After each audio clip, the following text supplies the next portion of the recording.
Hello mga abyan, ngayon po ay ituturo namin sa inyo kung paano makasurvive sa coronavirus. Kung hindi nyo po na itatanong, andito po kami sa China. Bali, simula po na nag-umpisa yung coronavirus, andito na po kami. Ngayon po ay isi-share namin sa inyo kung paano kami nakasurvive since January hanggang ngayong March. Tip number 1 po, lagi po tayong maghuhugas ng kamay kahit nasa loob ng bahay. Kasi po hindi natin alam kung may mga virus ba tayo nakuha sa labas. Kaya lagi po nating huhugasan at iwasan po nating ihawak yung kamay natin sa mukha natin. Kasi yun po ang way para pumasok yung virus sa katawan natin. Tapos po pag uubo tayo, ugaliin po nating takpan yung mouth natin. Kung hindi po kamay, ina-advise po lagi nila na dito po tayo umubo sa siko natin para hindi po mag-spread yung mga virus. Tapos kung maaari, wag po tayong pumunta sa matataong lugar kasi hindi po natin alam kung saan galing yung mga taong nakakasalamuhan natin doon. Malay nyo yung iba galing pala sa lugar na kung saan meron may virus. Tapos umubo yung tao. Tapos napunta sa inyo na hindi nyo alam. Kaya po kung pwede, umiwas po tayo sa matataong lugar.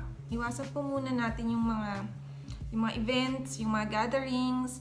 So, isa po yun sa mga unang na-cancel dito sa China. Like, yung mga occasions, yun po yung unang kinancel nila para po maiwasan yung pag-transfer ng virus kahit kanina.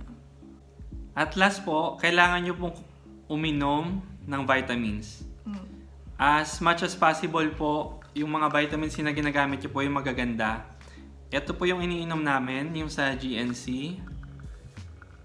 Yan. Bale, 2 tablet po yung iniinom namin.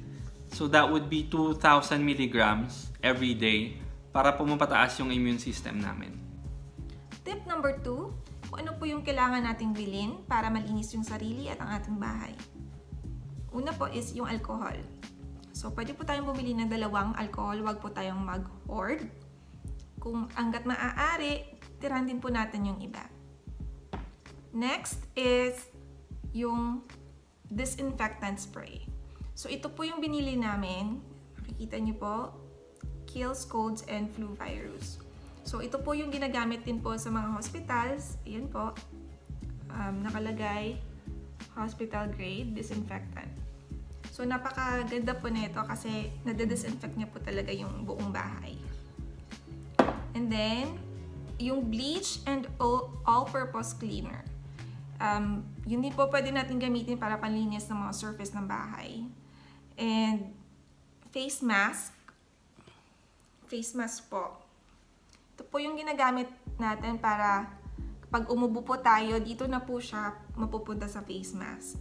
And para wag po natin malagay yung kamay natin sa ating mukha. Kasi kadalasan po, yung kamay natin talaga yung madumi and nalalagay natin sa face natin. So, iwasan po natin na ganun. Last po is yung thermometer. So, gamitin po natin to para ma-check kung may lagnat tayo o wala.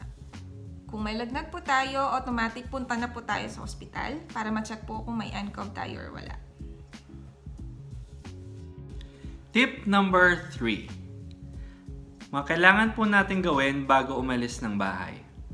So, kailangan po nating i-disinfect ang bahay natin gamit po yung Lysol para po mawala na yung mga virus bago tayo bumalik ng bahay.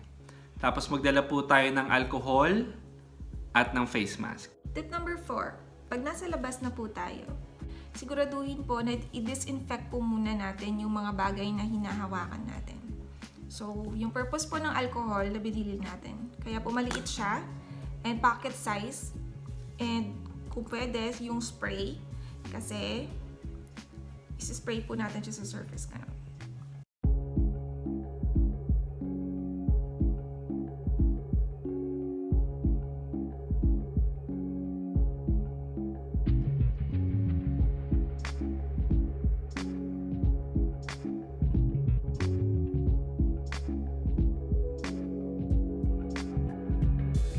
Wag na wag po natin hahawakan ng ating muka, lalo na yung bibig, yung ilong at yung mata natin. Kasi doon po pumapasok yung mga virus. Kung maaari, dumistansya po tayo sa mga tao ng at least 1 meter.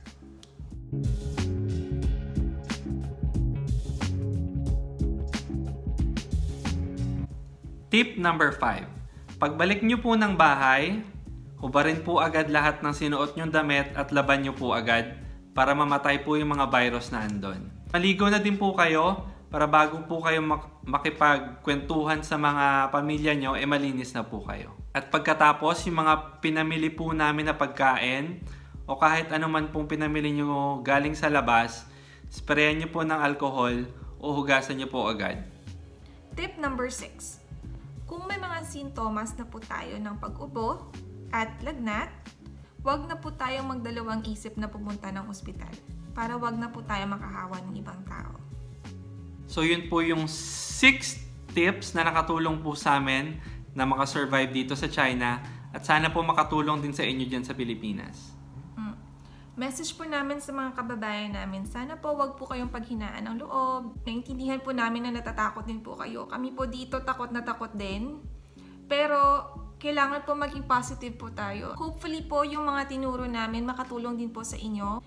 Kasi hindi po madali yung buhay dito, pero nagiging positive lang po kami araw-araw. Kasi po kung sobrang stress po tayo, mas bumababa po yung immune system natin. So maging positive lang po tayo araw-araw at mag-pray para wag po tayo panghinaan ng loob. Maraming salamat po sa panonood. Share nyo po yung video namin para makatulong din po sa iba. God bless po sa lahat. Kaya natin to.